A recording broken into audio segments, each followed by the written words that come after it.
Hello friends, जब गरीब और मिडिल क्लास अपना फाइनेंशियल स्टेटमेंट की ओर देखते हैं तो ये समझ में आता है कि मिडिल क्लास जॉब सेफ्टी पर जोर क्यों देते हैं, क्योंकि उनके पास कोई एसेट्स नहीं होती है और वे हमेशा कहते हैं इन्वेस्ट करना डेंजरस है। इसलिए जाहिर है कि वे अपनी जॉब को मजबूरी में मजबूती से जकड़े रहते हैं।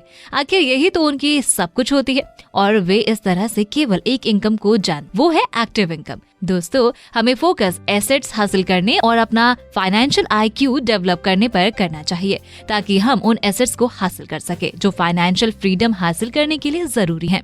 क्योंकि जब आप फाइनेंशियल IQ के बारे में सीख जाते हैं तो कड़ी मेहनत तो करते ही हैं, लेकिन जॉब के लिए नहीं बल्कि उन एसेट्स को हासिल करने के लिए जो आपको फाइनेंशियल फ्रीडम देती है। हालांकि आप शुरुआत में घबरा सकते हैं, लेकिन आज एसेट्स हासिल करना मजेदार, आसान और रोमांचक है। जब बात जल्दी अमीर बनने और हमेशा अमीर बनी रहने की होती है तो इसका सबसे आसान तरीका है फाइनेंशियल IQ को हासिल करते रहना।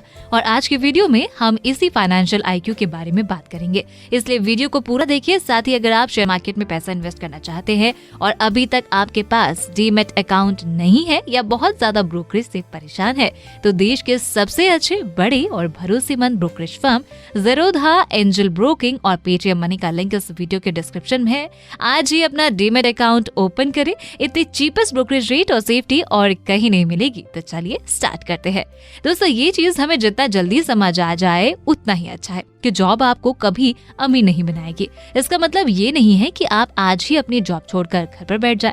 इसका मतलब इतना है कि आप इन्वेस्टिंग के बारे में सीखना शुरू कर दें। हो सकता है कि शुरुआत में आप कुछ नुकसान भी उठाए, लेकिन आप जल्दी ही एक बहुत इंपॉर्टेंट लेसन सीख लेंगे, जो है आप अपने शुरुआती डाउट, डर और पैसे की कमी को पार कर लेंगे। जल्दी ही आपको समझ आ जाएगा कि इन्वेस्टर बनना ज्यादा आसान होता है। आप जितने ज्यादा सौदे देखते हैं और जितने ज्यादा खरीदते हैं, इन्वेस्ट करना उतना ही ज्यादा आसान बन जाता है। अगर आप अपने डाउट और डर के कारण इनएक्टिव बने रहते हैं तो आपकी फाइनेंशियल IQ कभी नहीं बढ़ पाती। इन्वेस्टिंग में टाइम के साथ डर महसूस करने के बजाय आप रोमांच महसूस करने लगते हैं, भले ही आपने अब तक ज्यादा पैसा नहीं बनाया हो। दोस्तों, गलतियां दरअसल सीखने के लिए बहुत जरूरी है। ये बहुत जरूरी है, बशर्ते आप उनसे सीखें। इसलिए जब इन्वेस्ट करना शुरू करते हैं तो जल्दी ही आप किसी ऐसी एसेट्स के मालिक बन जाते हैं जिससे आपको जॉब या सैलरी की दोबारा जरूरत नहीं होगी। आपको खुद से ये क्वेश्चन पूछना चाहिए, क्या आपके पास कोई गोल या निश्चित तारीख है जब आप चूहा दौर से बाहर निकल जाएंगे और फाइनेंशियल व्यू से फ्रीडम हासिल कर लेंगे। ये इस पर भी डिपेंड करता है कि हम अपना टाइम किस तरह से यूज करते हैं। क्या आप अच्छी किताबें पढ़ते हैं, सेमिनारों में जाते हैं और इन्वेस्ट करने में एक दूसरे की मदद करते हैं, या फिर आपको भी अपने माता पिता की जिंदगी के नक्शे कदम पर ही चलना है? क्या आप वही गलतियां नहीं करना चाहते जो उन्होंने की है, जैसे 40-45 साल तक जॉब करना, जॉब छूटने का डर होना, सैलरी बढ़ने की उम्मीद करना और रिटायर होने के लिए 65 साल का इंतजार करना?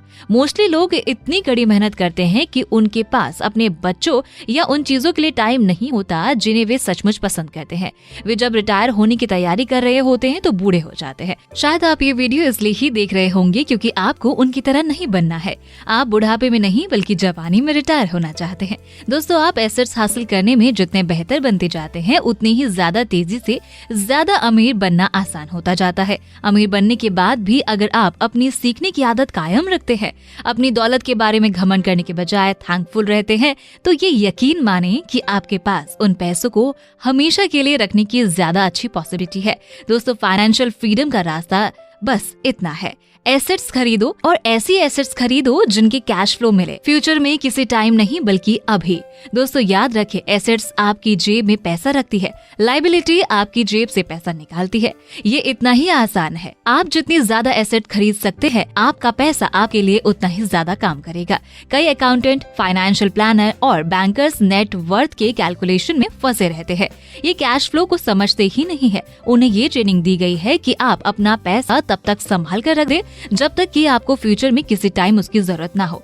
ये है पैसा रोक कर रखने का माइंडसेट। अगर वे अपने कस्टमर के साथ एसेट से तत्काल कैश फ्लो हासिल करने पर काम करे तो उनके कस्टमर्स फाइनेंशियली ज्यादा अच्छी हालात में होंगे, प्रेजेंट में भी और फ्यूचर में भी। समस्या ये है कि वे आपकी नेटवर्थ निकालते रहते हैं और एसेट्स में आपके मकान। आपकी कार, आपके महंगे मोबाइल और आपकी दूसरी पर्सनल चीजों को भी शामिल कर लेते हैं, जिन्हें महंगे खिलौने कहा जाता है। इन्वेस्टर्स नेटवर्थ की ओर इस तरह नहीं देखते हैं। अपने फाइनेंशियल स्टेटमेंट का रिव्यू करें और अपने एसेट्स वाले कॉलम से उन सारी चीजों को हटा दे जो इस टाइम आपको कैश फ्लो नहीं दे रही हो। जब आपके पास ऐसी एसेट्स हो जो इनफ मंथली कैश फ्लो दे रही हो, जिनसे आपके मंथली खर्च पूरे हो रहे हो, तो आप फाइनेंशियल रूप से फ्री है। जब आप फाइनेंशियली रूप से फ्री हो जाते हैं तभी आपके दिमाग में नए आइडिया आते हैं।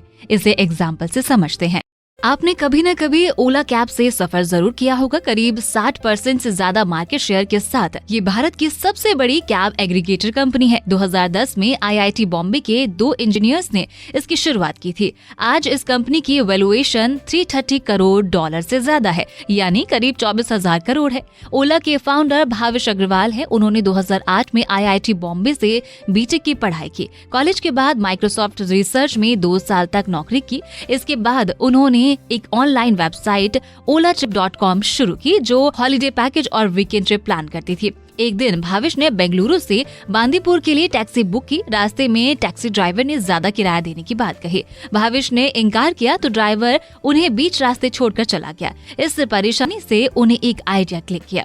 उन्हें महसूस हुआ कि ऐसी समस्या का सामना करोड़ों लोग करते होंगे। भाविश ने अपनी ट्रैवल वेबसाइट को कैब सर्विस में बदलने का फैसला किया। उन्होंने IIT बॉम्बे के ही अंकित भाटी के साथ ये आइडिया शेयर किया। दोनों ने मिलकर 3 दिसंबर 2010 को ओला कैब्स लॉन्च कर दिया। जब भाविश अग्रवाल ने घर वालों के सामने बिजनेस मॉडल रखा तो उन्हें समझ नहीं आया था। उन्हें लगा कि माइक्रोसॉफ्ट में आराम की नौकरी करने वाला लड़का ट्रैवल एजेंट बनने पर क्यों तुला हुआ है। आखिरकार भाविश के आइडिया को घर वालों से हरी झंडी मिल गई। 2011 में मुंबई के पोबोई में 1 BHK फ्लैट से शुरुआत हुई। शुरू में कई दिक्कतें आई। भाविश ने अपनी गर्लफ्रेंड की कार को भी ओला में इस्तेमाल किया, जो अब उनकी वाइफ है। धीरे धीरे इन्वेस्टर्स को ये आइडिया पसंद आया। ओला को पहले राउंड की फंडिंग स्नैपडील के फाउंडर कुणाल बहल, रेहान यार खान और अनुपम मित्तल से मिली। इसके बाद फंडिंग का सिलसिला शुरू हो गया। ओला को अब तक 26 राउंड की फंडिंग में 48 इन्वेस्टर्स से $430 करोड़ यानी करीब 32,000 करोड़ रुपए की फंडिंग मिल चुकी है। 9 जुलाई 2021 को एक प्राइवेट इक्विटी से 3,700 करोड़ की लेटेस्ट फंडिंग मिली है।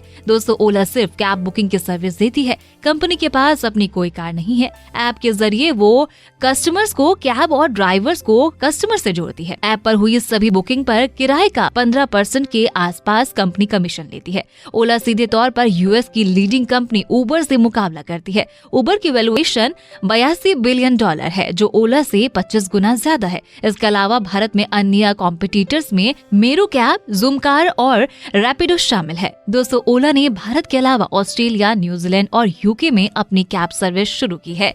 भाविश अग्रवाल का कहना है कि हमने भारत में एक सस्टेनेबल बिजनेस मॉडल बना लिया है। अब हम इसे ग्लोबल स्तर पर लेकर जाना चाहते हैं। तो दोस्तों, अगर आप केवल जॉब सेफ्टी के पीछे पड़े रहेंगे तो आप भी 65 साल की एज में रिटायर होंगे। उस टाइम आप वो सब नहीं कर पाएंगे जो आप आज कर सकते हैं। इसलिए फोकस करें कि किस तरह से जवानी में अमीर बनकर रिटायर हो सकते हैं। बाकी की बातें टू बी कंटिन्यूड।